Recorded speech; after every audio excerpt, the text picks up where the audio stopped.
S'il y a un univers que je préfère à celui de Marvel et du genre des super-héros, c'est bien tout ce qui est fantasy, heroic fantasy et fantastique. Donc ce genre de choses, comme le Seigneur des Anneaux.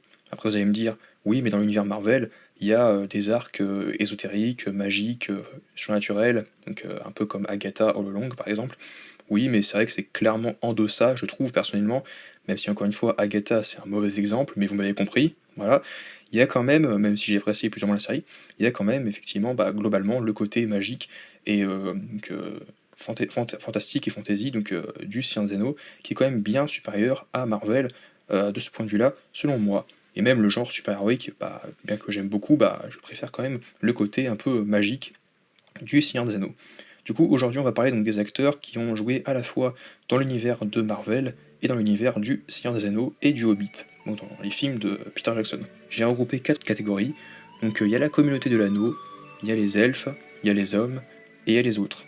Parce qu'à chaque fois qu'il y avait un nouvel acteur, bah, il y avait tout simplement bah, une nouvelle race. Voilà. Donc, du coup, j'ai mis les autres. Du coup, on va commencer avec les acteurs, donc du coup, de la communauté de l'anneau. Donc on commence avec Ian McKellen dans le rôle de Gandalf, le magicien, qu'on aime bien, qu'on a retrouvé dans le rôle de Magneto dans X-Men. Donc Gandalf le Gris, notre bon vieux magicien, donc ami attaché aux petites gens, donc au peuple de la comté, comme Bilbon Saquet. Forcément, c'est un des personnages les plus appréciés de l'univers du Seigneur des Anneaux, même si c'est vrai que parfois, une fois sur deux, quand il était amené à s'absenter, bah, il n'est pas toujours là en renfort, et du coup, bah, c'est un peu problématique. Donc effectivement, bah, parfois il arrive en Deus Ex Machina comme dans le Hobbit, pour pouvoir retourner la situation, mais globalement, malgré ça, c'est quand même un personnage qui est assez attachant, malgré tout. Parce qu'il y a quand même beaucoup de personnages qui sont attachants et, dans l'univers du Science Anneaux, notamment Gandalf le Gris, et dans X-Men, je vous ai dit, c'était Magneto.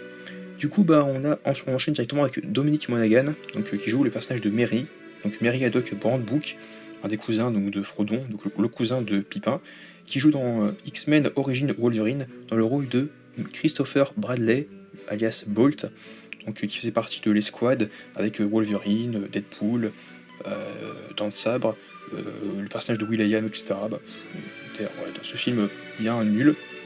On enchaîne directement avec John Rhys Davies, qui, en plus d'incarner Gimli le nain, donc de la communauté de l'anneau, a joué également dans Le procès de l'incroyable Hulk, donc le téléfilm basé sur Hulk au procès avec Daredevil, donc le petit team-up avec Hulk et Daredevil dans le film.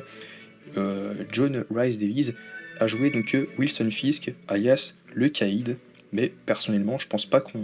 Déjà à aucun moment on l'appelle vraiment le Caïd dans le film, et en plus c'est pas vraiment le titre du Caïd qu'il porte selon moi, car contrairement à un Michael Clarke Duncan ou un Vincent D'Onofrio, bah lui il est pas en action, il est juste là sur son siège, voilà, il est juste là, il parle. Ok, ouais j'ai un projet, maintenant je vais faire ça, mais on s'en fout en fait, t'es pas en action, tu sers à rien. Ensuite, on passe directement à la catégorie des elfes. Là, il y en a pas mal. Il y en a pas mal, et on commence avec Cate Blanchett, donc dans le rôle de Galadriel. Donc, Dame Galadriel, forcément, c'était l'un des plus évidents, qu'on avait reconnu, dans le rôle de Hela, la déesse de la mort, donc la sœur de, voilà, la sœur de Thor dans Thor Ragnarok, qui est de retour après la mort d'Odin pour reconquérir Asgard et qui se débarrasse de ses frères Thor et Loki. Voilà. Donc Cate Blanchett avait donc joué ces deux personnages-là, bien sûr, et qui dit Cate Blanchett dit Marton Xokas, ou Xokas, je sais pas, dans le rôle de son mari, le seigneur Celeborn de la Lorien, qui a joué donc dans The Amazing Spider-Man 2, dans les films Marvel.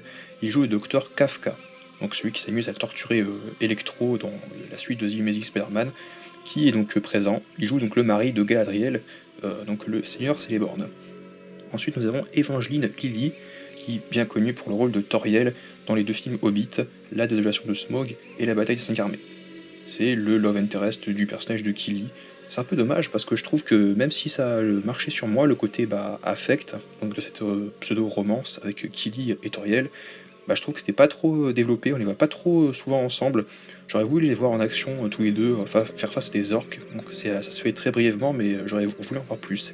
Un peu dommage, mais bon, c'est vrai que c'est pas non plus le meilleur perso, mais j'aime beaucoup le personnage de Killy, donc Evangeline Lilly l'incarnait bien malgré tout, et elle incarne effectivement dans le MCU le personnage de Hope Van Dyne, la guêpe, qu'on connaît bien dans les films Ant-Man, la guêpe. On passe donc au personnage à l'acteur Lee Pace, qui a incarné le roi Thranduil dans le Hobbit, donc c'est le père de Legolas, donc le roi de Mirkwood, la forêt noire, qui est amené à rencontrer donc la compagnie de Thorin et de Chêne quand il traverse le sentier de la forêt noire qui les amène donc dans le repère de Thranduil à Mirkwood. Et là on retrouve Legolas, on retrouve les elfes. Et là, Lee Pace a incarné effectivement le personnage de Ronan l'Accusateur dans 2 films dans le MCU en effet. Il incarne Ronan dans Les Gardiens de la Galaxie et il est de retour dans Captain Marvel. Donc le général Kree qui veut prendre possession de la planète Xandar dans les Gardiens de la Galaxie et qui est donc présent également dans Captain Marvel. On passe à Craig Parker, donc le personnage de Haldir dans 2 films Le Seigneur des Anneaux, qui est aussi présent dans la série Agents du Shield, les Agents du Shield, où il joue le personnage de Tarian Cassius. Donc pareil, c'est un personnage de Kree, donc dans l'univers Marvel. Et c'est vrai que c'est déconnecté du MCU, donc les Agents du Shield, bien qu'il y ait Samuel Jackson, enfin bien qu'il y ait le personnage de Phil Coulson. Mais sinon, c'est pour dire que Craig Parker, qui avait joué Haldir, jouait également donc Tarian Cassius à un moment donné dans cette série. Il est bel et bien présent à un moment donné. Liv Tyler, qui joue le personnage de Dame Arwen, la fille du seigneur Elrond de Foncombe, qui joue donc dans le MCU. Elle avait joué donc dans l'incroyable Hulk le personnage de Betty Ross, et elle sera de retour dans Captain America Brave New World prochainement. Donc, peut-être que, enfin après c'est pour moi en fait j'y crois, mais en vrai il y a des infos, on sait qu'elle fait partie du cast. À voir si elle aura un rôle par la suite, on ne sait pas. Bon en vrai je sais pas du tout. Et enfin, Hugo Weaving, donc dans les elfes, qui joue le personnage de Elrond, ainsi que le personnage de Crâne Rouge, uniquement dans le film Captain America First Avenger. Je dis uniquement dans First Avenger, car le personnage de Crâne Rouge est de retour dans les films Avengers Infinity War et Endgame. Donc c'est l'acteur Ross Marchon qui a joué Aaron dans la série The Walking Dead, qui revient en tant que Crâne Rouge, le gardien de la pierre de l'âme, sur Vormir, quand Thanos vient avec Gamora la récupérer. Le personnage de Crâne Rouge est de retour, mais ce n'est pas Hugo Weaving qui l'a incarné. Pourtant, moi je me suis fait avoir parce que c'était le comédien de français, de doublage, qui est revenu. Ensuite on passe aux hommes, donc on a Brad Dourif dans le rôle de Grim à langue de serpent, qui joue dans les Agents du Shield à un moment donné, donc il joue le personnage de Thomas Nash, qui est présent dans un épisode des Agents du Shield, et forcément dans Le Seigneur des Anneaux, dans 2 films, Les 2 Tours et Le Retour du Roi, Brad Dourif incarne Grim à langue de serpent. Pourquoi accabler de tourments un esprit déjà si tourmenté? Ne voyez-vous rien? Votre oncle est là de vos mécontentements. Donc, qui empoisonne l'esprit du roi Théoden pour faire profiter à Saruman de garder l'emprise du Rohan et de faire tomber le royaume des hommes. Karl Urban, qui joue le personnage de Éomer, le neveu du roi Théoden, ainsi que Scourge dans Thor Ragnarok, qui va être le nouveau bourreau l'exécuteur de Hela, la déesse de la mort, dans Thor Ragnarok. Quand Hela est de retour sur Asgard, elle prend Scourge avec elle et elle fait de lui son exécuteur. David Wenham, qui est donc le personnage de Faramir, le jeune frère de Boromir du Gondor, dans Le Seigneur des Anneaux, Les 2 Tours et Le Retour du Roi, qui dans Iron Fist a joué également le personnage de Harold Meachum. Et enfin les autres, donc on va passer à Martin Freeman, que vous connaissez dans le rôle de Bilbo le Hobbit dans la trilogie du Hobbit. Il joue donc le personnage de Everett Ross dans les films Black Panther principalement, même si on l'a vu dans d'autres productions Marvel. Il joue principalement le rôle de Everett Ross dans Black Panther. Andy Serkis également dans le rôle de Gollum, qui pareil dans Black Panther est connu pour avoir joué le personnage de Ulysse Klaue. Bien sûr, donc d'ailleurs, c'est rigolo parce qu'effectivement, j'y ai pensé direct quand je les ai vus tous les deux ensemble, quand ils ont tourné la scène d'interrogatoire, là où Ross interroge Ulysse Klaue. C'est assez rigolo quand même de les revoir. ça fait quelque chose quand même.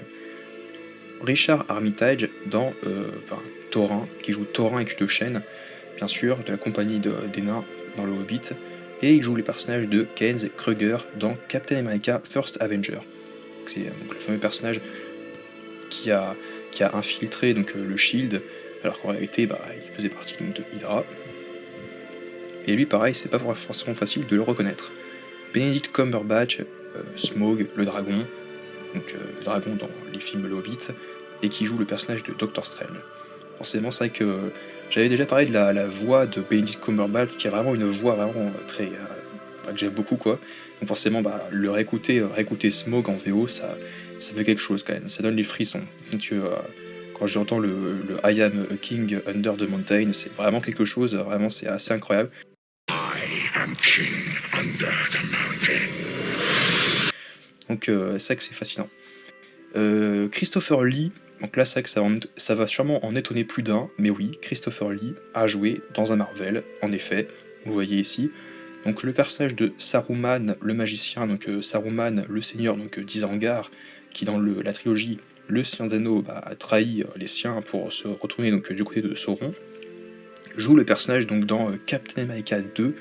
Alors ça c'est une série de films successifs de téléfilms, donc techniquement ça ne compterait pas, mais encore une fois, ces films je les ai pas vus, que j'ai pas vu celui-ci. Alors j'ai vu le procès de l'incroyable Hulk, donc j'avais reconnu John Rice et Davis, donc Gimli dans le rôle de Wilson Fisk, mais par contre pour Christopher Lee, c'est grâce à une vidéo de JDG, voilà, donc, le JDG, donc le joueur du grenier, que j'ai pu savoir cette information, que Christopher Lee avait joué dans Captain America 2 le rôle de Miguel. Voilà, donc évidemment le film est ridicule, très nul, j'ai pas forcément vu, mais voilà, il le disait assez bien. Et enfin le dernier, c'est Conan Stevens, qui joue le personnage d'un orc dans Le Hobbit, la bataille des 5 armées. Donc c'est l'orc qui vient tourmenter le personnage de Gandalf avant d'être secouru par Galadriel. Voilà, donc c'est le gardien du donjon de Dol Guldur qui est là pour récupérer donc l'anneau, enfin qu'il a récupéré, et encore je sais pas, l'anneau, donc je sais pas d'où il vient. Et donc il joue le personnage de Man-Thing, l'homme-chose, la créature des marais, dans le film de Brett Leonard en 2005. Un film épouvantable, dans le mauvais sens du terme, que j'ai vraiment détesté, c'était vraiment à gerber, où il joue donc Man-Thing, la créature vraiment hideuse, et il joue donc entre autres le personnage de La Montagne dans la première saison de Game of Thrones, voilà, qui joue un moment. Mais là c'est un petit plus, ça sert à rien, c'est juste, on parle uniquement de Marvel et du Hobbit, voilà, qui joue. En tout cas, n'hésitez pas à dire ce que vous avez pensé de cette vidéo. N'hésitez pas à dire si vous avez trouvé d'autres acteurs qui ont joué à la fois chez Marvel et dans l'univers donc des films du Seigneur des Anneaux. Et on se retrouve à très vite pour d'autres vidéos en compagnie.